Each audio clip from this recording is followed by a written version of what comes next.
వయసు పెరిగే కొంది ఆస్టియోపోరోసిస్ అంటాం. ఆస్టియోపోరోసిస్ అంటే ఎముకలు గొల్లబారటం.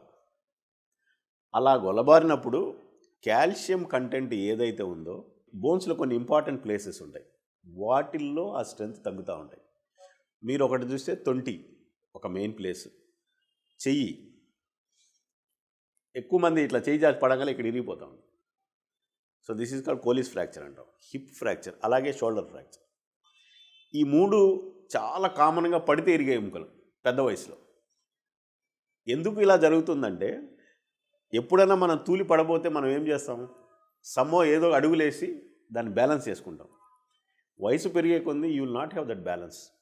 రెండోది, మీరు ఒక యంగ్ మ్యాన్ పట్టడానికి ఓల్డ్ పట్టడానికి డిఫరెన్స్ ఏంటంటే, పడంగానే మజిల్స్ కాంట్రాక్ట్ అయిపోతాయి. It's a protective phenomena. Muscles ఒకసారి ప్రొటెక్ట్ అవ్వగానే బోన్ని కాపాడుతాయి. వయసు పెరిగే కొంది మజిల్స్లో స్ట్రెంత్ లేకపోతే మజిల్ ప్రొటెక్షన్ లేకపోవటం మూలంగా entire energy transmits to the bone. Physics ఉంది కదా, for every action equal and opposite reaction. మనం భూమి మీద పడ్డప్పుడు ఎంత రియాక్షన్ ఇస్తామో భూమి కూడా అంతే రియాక్షన్ ఇస్తుంది. ఆ రియాక్షన్ మూలంగా ఎక్కువ ఫోర్స్ ట్రాన్స్మిట్ అయినప్పుడు టక్కని ఇరిగిపోతాయి. ఎక్కడైనా వీకెస్ట్ పాయింట్స్ ఉన్నాయంటే తొంటి. అందుకనే బాత్రూంలో చిన్నగా స్లిప్ అయి జారిపడంగానే తొంటి ఫ్రాక్చర్స్ అవుతాం. ఎప్పుడైనా ఒక జాయింట్ని హెల్దీగా మెయింటైన్ చేయాలంటే దాని చుట్టూ ఉన్న కండరాలను బలపరుచుకోవడం ఎనీ జాయింట్కి కామన్ ఫిలాసఫీ.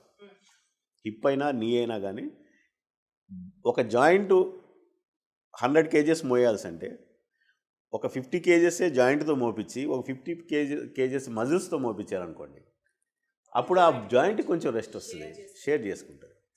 సో ఆ షేరింగ్ కోసమే ఈ మజిల్స్ని డెవలప్ చేయమంటాం మనం. ఎప్పుడైతే ఆ మజిల్స్ స్ట్రాంగ్గా ఉంటాయో ఇతను కొంత ఎక్కువ రోజుల పాటు ఆ నొప్పితో మేనేజ్ చేయగలుగుతారు. So every time keeping the muscles around a joint is the secret that it prolong చేయడానికి పనికొస్తుంది. ఇక్కడ సర్జరీకి ఎందుకు వెళ్తున్నామంటే, రక్త ప్రసారం లేకపోవటం మూలంగా పొలాల్లో చూడండి, చివరి పొలాలకి నీళ్ళు అందవు, అంటే కాలంలోంచి నీళ్ళు వెళ్ళవు ముందుకి.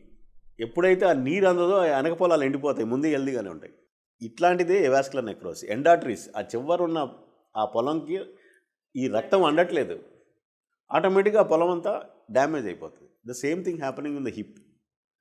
ఎక్కడైతే బ్లాక్ ఉంటుందో ఆ బ్లాక్ నుంచి ముందుకెళ్ళే ప్రదేశంలో ఉన్న ఎముకంతా మెత్తబడిపోయి డెడ్ బోన్ అయిపోయి షేప్ ఆల్టర్ అయిపోయి, ఇమాజిన్ ఒక మంచి రౌండ్గా ఉండేది గిన్నె కప్పు తిరుగుతుంటే ఎక్కువ కాలం ఉంటుంది. ఒక ఎగుడు దిగుడు ఉన్న సర్ఫేసు ఒక మెత్తటి దాని మీద తిరుగుతుంది అనుకోండి, దాన్ని డ్యామేజ్ చేస్తుంది, ఇది డ్యామేజ్ అవుతాం. So this is what happens.